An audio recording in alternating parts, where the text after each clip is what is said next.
All morning we have been talking about what the candidates said during last night's debate, but what did they say without speaking? Body language expert Tonya Reiman is here with that. Tonya, good morning.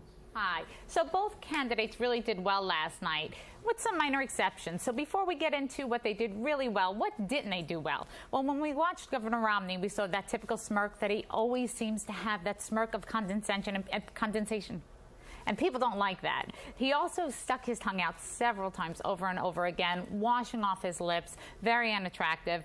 Lack of gestures. As the candidate, you need to be showing some gestures, some movement. He didn't have that. And of course, the worst was, if you noticed, he had a sweaty upper lip. And when you see that, you recognize that the nervous system is kicking in and he's becoming agitated and anxious. When we looked at President Obama, we saw a lot of hard swallows, once again indicating that he's feeling frustrated and anxious.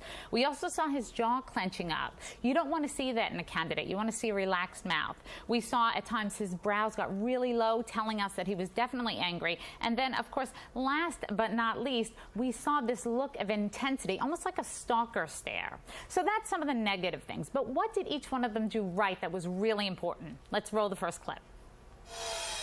And we should not have wasted these 4 years to the extent they've continued to be able to spin these centrifuges and get that much closer. That's number one. Number two, Mr. President, the reason I call it an apology tour is because you went to the Middle East and you flew to Egypt and to Saudi Arabia and to Turkey and Iraq. Okay, so here when we're looking at Romney, I want you to not only look at the eye contact, which he does well. Romney always gives good eye contact, but watch his hand movements. Those downward palms with the pointed finger indicates his powerfulness. It indicates that he feels really strongly and superior as to what he's saying. So he did really great in this. Good eye contact, good dominant gestures. What did President Obama do right? Let's take a look at the next clip.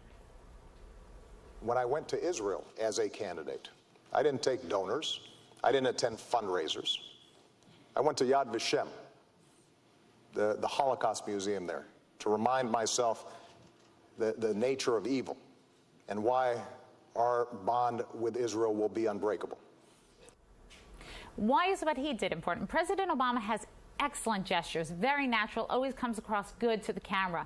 What he's learned, however, in these last few debates is to keep eye contact. And normally he'll make eye contact, break down, look to the side, make eye contact. Here he was purely giving eye contact and only occasionally look down. His body language improved dramatically from the first debate, obviously, but this last debate where he was able to hold eye contact really showed that he's been practicing. So let's see what happens with the election, and back to you, ladies. All right, 2 weeks away. I can't believe it. I know. Got to get out the vote, and there's going to be a lot said in those 2 weeks. Let's talk about the weather. A lot said here, too. Rain in the forecast.